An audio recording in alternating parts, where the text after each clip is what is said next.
Or, il y avait en séjour à Jérusalem des Juifs, hommes pieux de toutes les nations qui sont sous le ciel. Au bruit qui eut lieu, la multitude accourut, et elle fut confondue, parce que chacun les entendait parler dans sa propre langue. Ils étaient tous dans l'étonnement et la surprise, et ils disaient les uns aux autres, voici ces gens qui parlent, ne sont-ils pas tous galiléens? Et comment les entendons-nous parler dans notre propre langue à chacun? Ainsi de suite. Verset 37. Après avoir entendu ce discours, ils eurent le cœur vivement touché. Et ils dirent à Pierre et aux autres apôtres, hommes frères, que ferons-nous?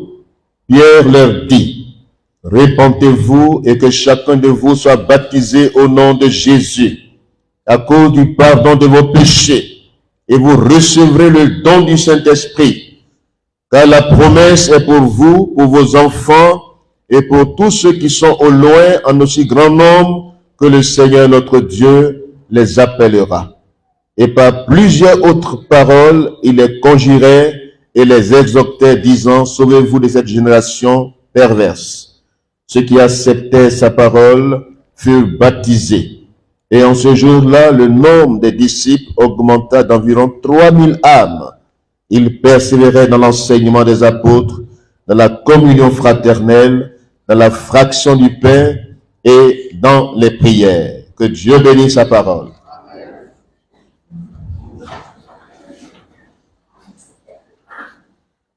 Jésus a prophétisé clairement l'établissement de son Église, dont il est la tête. Et tout croyant est membre du corps, de son corps, un corps vivant. L'Église peut être une organisation avec ses institutions. Elle peut être visible sur la terre, mais l'Église que Jésus bâtit, elle est invisible. L'ensemble de tous les croyants dispersés dans le monde entier, des hommes et des femmes qui ont cru en lui et qui l'ont accepté comme Seigneur et Sauveur. Toutes ces personnes, de toute langue, de tout peuple, de toute race, toutes ces personnes-là sont et font partie du corps de Christ. Depuis l'effusion du Saint-Esprit à la Pentecôte, l'Église a pris naissance.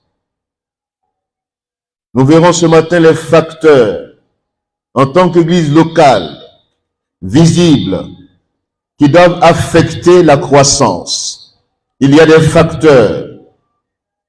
D'abord, le premier facteur, c'est que l'Église doit vivre dans la puissance de l'Esprit de Dieu. Amen. Elle est née dans la puissance de l'Esprit de Dieu. Elle doit continuer dans cette puissance. Le Saint-Esprit survenant sur nous, tous, pour que nous soyons témoins du Christ.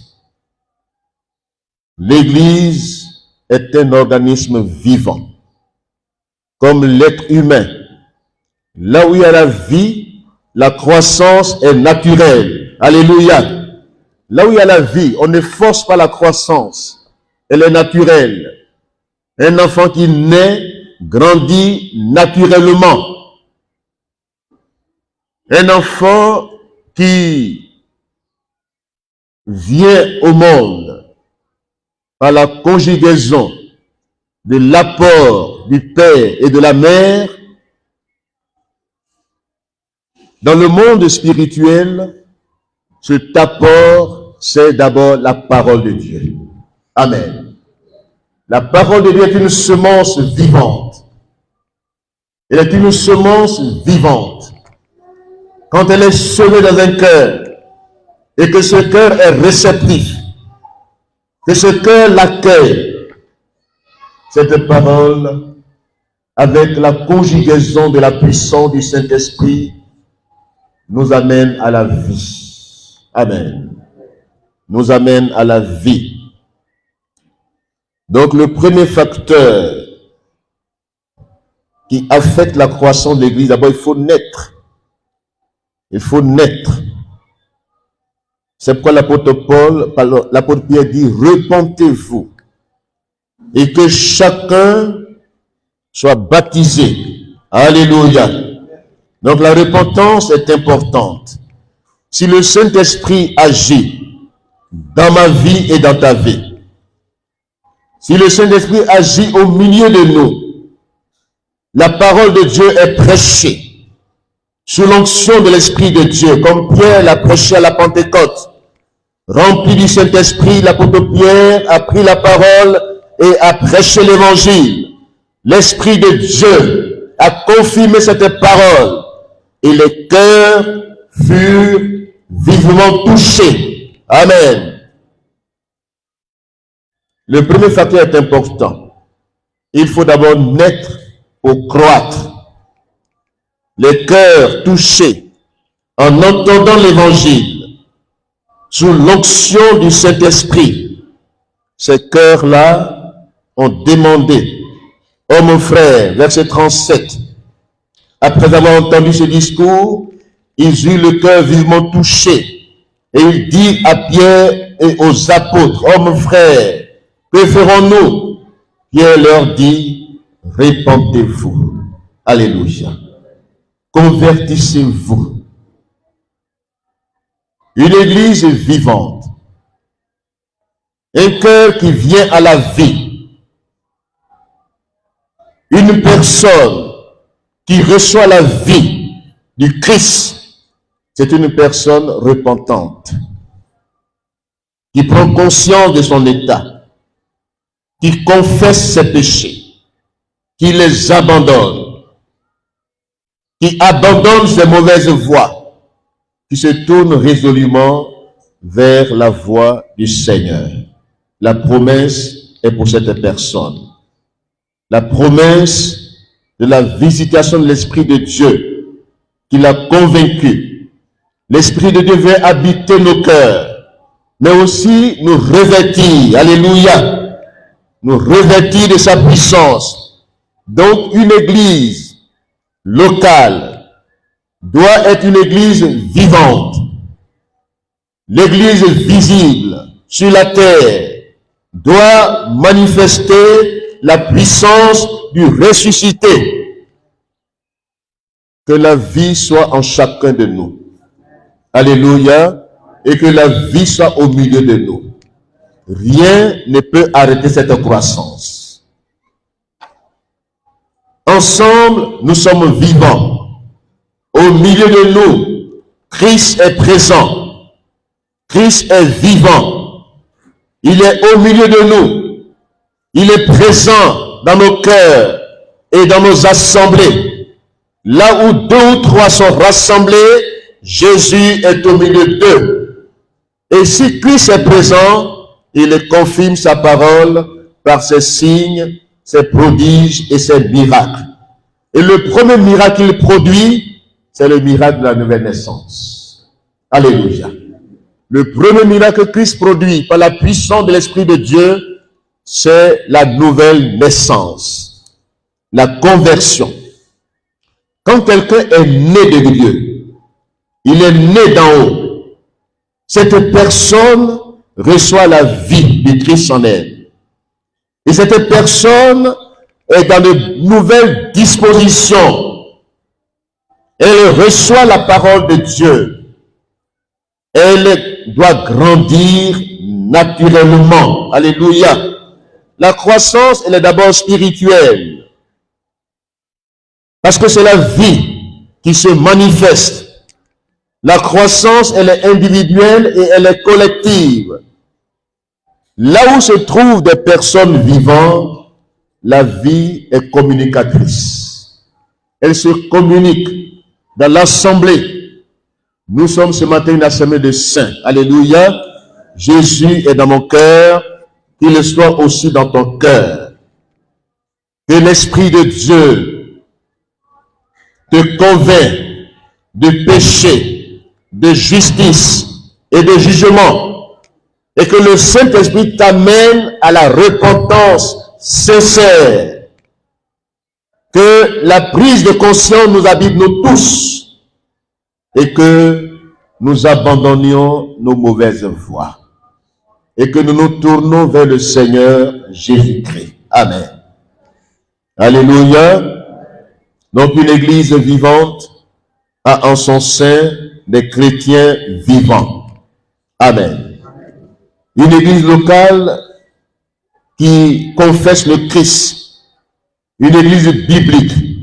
Une église évangélique a en son sein des chrétiens convertis. Amen. Nés de nouveau. Des personnes qui vivent la parole de Dieu, qui ont un témoignage qui affecte de manière positive leur milieu. Ils deviennent le sel et la lumière du monde. Cette église-là, qui est d'abord l'individu, qui est l'incarnation de l'Esprit de Dieu, du Christ, par le Saint-Esprit qui l'habite, et qui vit dans une communauté vivante, cette église, toutes ces personnes doivent grandir naturellement. Amen. Que la croissance t'affecte ce matin de manière positive. Que tu grandisses. Parce que si tu nais, tu grandiras. Mais si tu n'es pas né, on ne peut pas parler de croissance. Il faut d'abord naître. Alléluia. Deuxième facteur qui affecte la croissance de l'Église,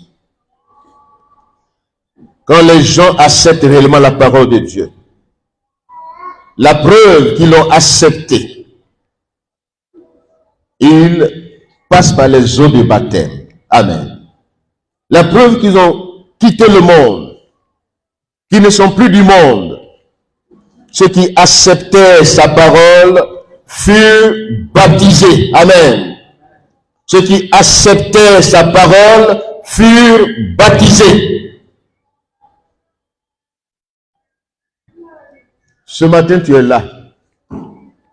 Si tu as vraiment accepté le Christ dans ta vie, si tu as réellement soumis ta vie à celle du Christ, si réellement tu es né de nouveau, tu es converti, c'est un acte invisible qui se passe dans le secret avec Dieu. Mais la preuve visible, c'est que tu aspires aux eaux du baptême. Amen. C'est un facteur important. Parce qu'un chrétien baptisé est membre de l'église locale. Il va grandir naturellement. Alléluia. Ceux qui acceptaient sa parole furent baptisés.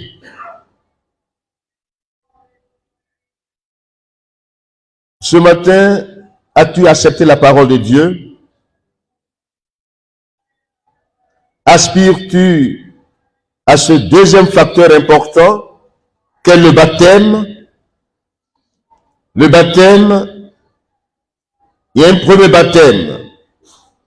Quand tu acceptes le Christ, l'Esprit de Dieu te baptise dans ce corps invisible, mais ce corps vivant. Amen. Tu es baptisé du Saint-Esprit. Tu es baptisé, l'Esprit de Dieu te baptise dans le corps de Christ. Tu deviens une pierre vivante dans l'édifice spirituel. Alléluia. Deuxième baptême, ça peut venir avant ou après le baptême dans le Saint-Esprit. Amen.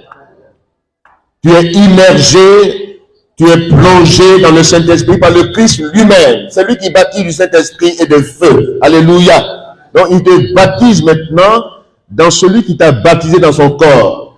L'Esprit de Dieu te régénère en te convainquant de péché, de justice et de jugement, t'amène à la repentance sincère et te baptise. Alléluia. Tu intègres le corps de Christ. Et Jésus-Christ, puisque tu as intégré son corps, il a dit, vous recevez une puissance celle du Saint-Esprit, et vous serez mes témoins. Alléluia. Jésus-Christ maintenant te baptise dans l'Esprit de Dieu. Il te revêt de sa puissance en vue du témoignage efficace. Alléluia. Et le troisième baptême, c'est le baptême d'eau. Que fait le pasteur? Il te baptise dans un élément qui est l'eau. C'est toi qui reçois ce baptême par ta confession de foi. Sur ta déclaration, nous te baptisons au nom du Père, du Fils et du Saint-Esprit. Amen. Dans ce texte, c'est un texte narratif. Quand l'apôtre Pierre dit « Repentez-vous et que chacun de vous soit baptisé au nom de Jésus », il ne donne pas un autre enseignement. Il veut confirmer ce que Jésus a dit. Ceux qui seront baptisés et qui croiront seront sauvés. Alléluia. Il dit baptisez-les au nom du Père, du Fils et du Saint-Esprit. Donc l'apôtre Paul reprend ce texte. Il dit selon ce que Jésus a dit. C'est ça, baptisez-les au nom de Jésus. Dans un texte narratif, dans un discours direct, selon ce que la personne a dit, quand on t'envoie, tu dis ce qu'il a dit là. C'est ça qui est le fondement. Mais les gens prennent ça aujourd'hui pour dire, baptisez-les au nom de Jésus. Ils ne comprennent pas l'évangile.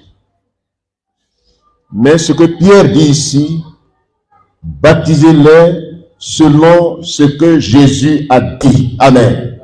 Et qu'est-ce que Jésus a dit? Ceux qui croiront en lui, baptisez-les au nom du Père, du Fils et du Saint-Esprit. Amen. Il voulait aussi dire aux Juifs qui ne croyaient pas que Jésus-Christ soit Dieu, que dans la triunité de Dieu, Dieu le Père, Dieu le Fils, Dieu le Saint-Esprit. Les Juifs croyaient au Père. Ils croyaient à l'Esprit de Dieu, mais ne croyaient pas en Jésus-Christ. La personne qui manquait, c'est le Christ. Que le nom de Christ soit révélé dans ton cœur. Alléluia. Baptisez-les au nom de ce nom nouveau. Alléluia. Qui est ajouté et qui complète la triunité de Dieu. Amen. Donc le mot, cette phrase, baptisez-les au nom de Jésus, a deux significations. Première signification, selon ce que Jésus a dit. Deuxième signification, le nom qui manquait à la triunité de Dieu. Le Père, le Fils, qui manquait, c'est ce qu'on veut ajouter ici dans ce texte. Pour que tous ceux qui viennent au Seigneur, qu'ils soient juifs ou grecs, qu'ils reconnaissent que Jésus-Christ est Seigneur. Alléluia. Donc le deuxième facteur important, quand tu crois en Christ, tu dois aspirer au baptême d'eau.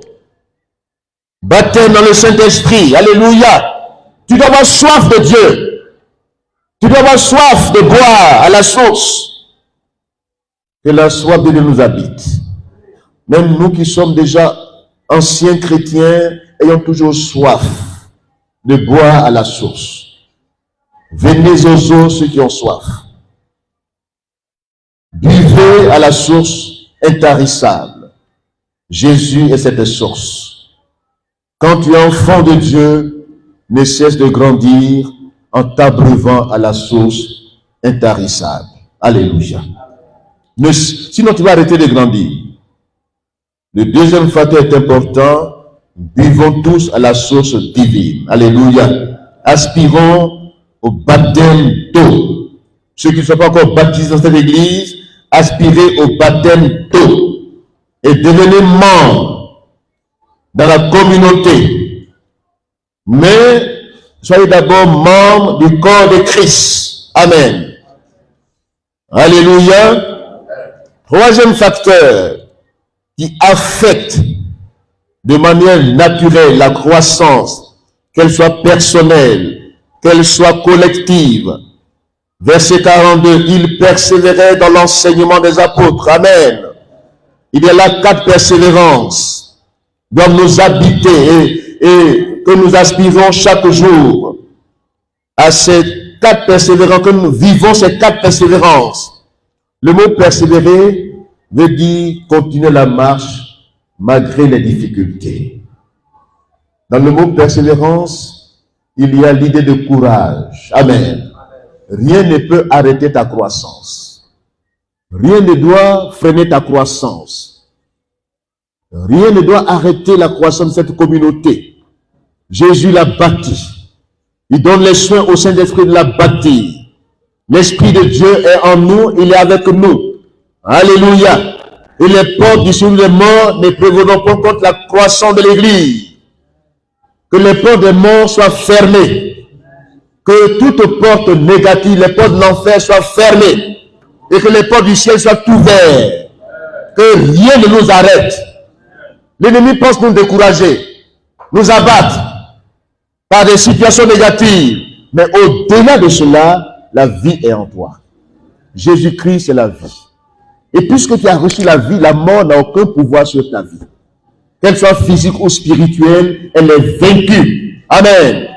Donc persévère dans l'enseignement des apôtres, des leaders, de la communauté visible. Persévère dans l'enseignement. Grandis. C'est un facteur qui affecte ta croissance. Quand tu lis la Bible, quand tu médites la parole de Dieu, quand tu l'étudies de manière personnelle, quand tu assistes aux réunions d'évangélisation, réunions d'études bibliques, quand tu es régulier, comme l'église primitive, la régularité, la ponctualité. Quand Pierre et Jean montaient ensemble au temple à l'heure de la prière, cela sous-entend la régularité, même des apôtres, que les chrétiens de cette église soient réguliers aux études bibliques. Amen. Que cette année, nous quittons dans l'absentéisme. Dites Amen.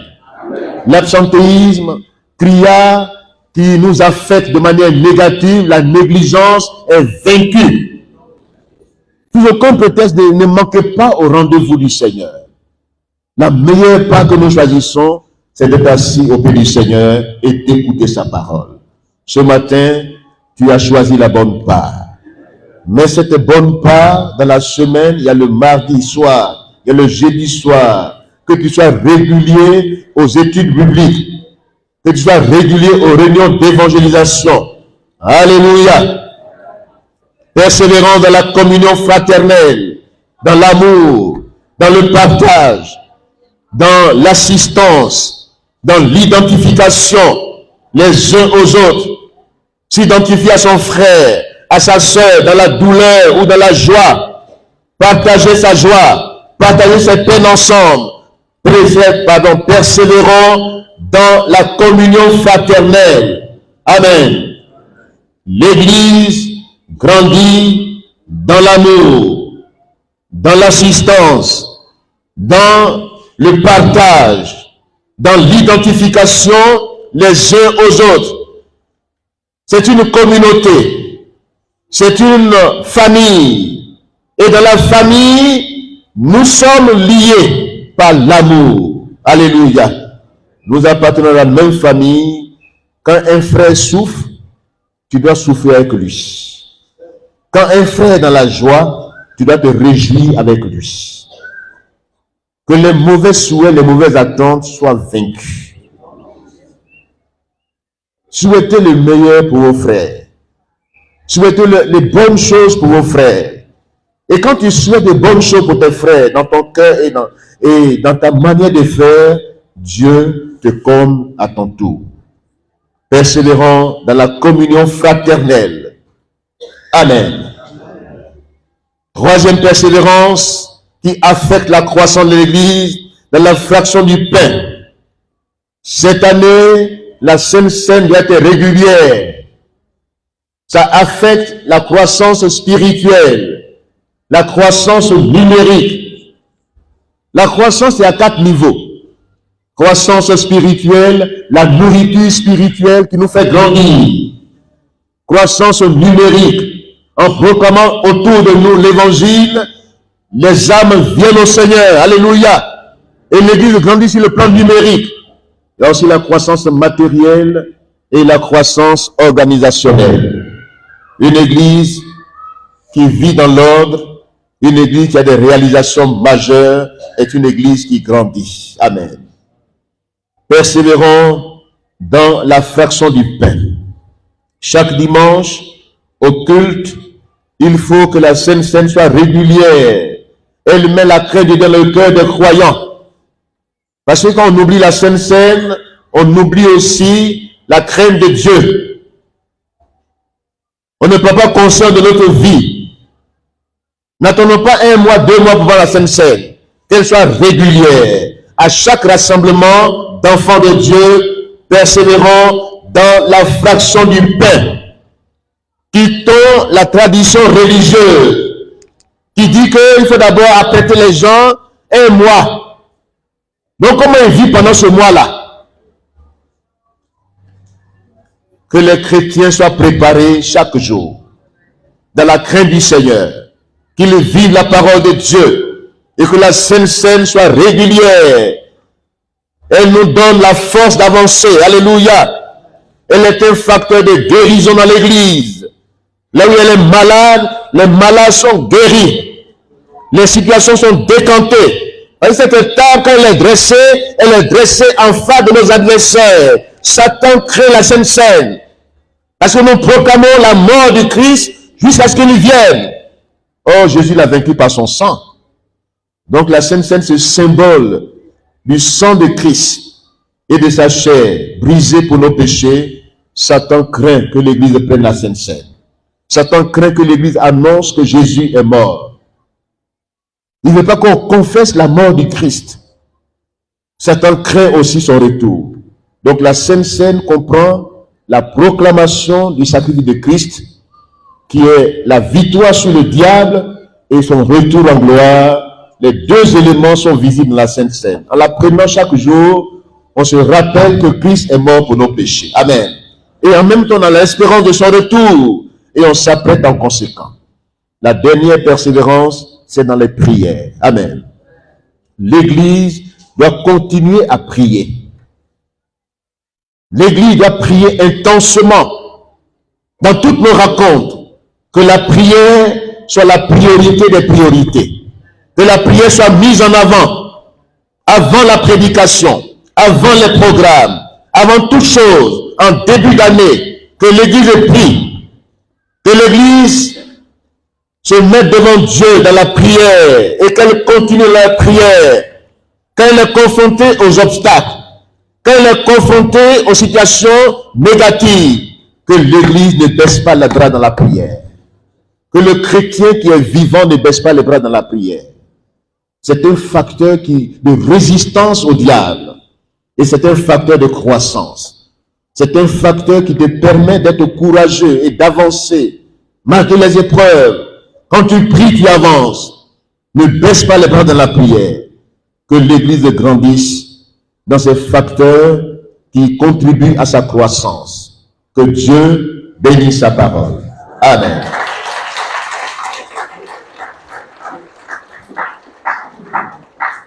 Nous continuerons le mardi soir. Donc soyez là le mardi soir.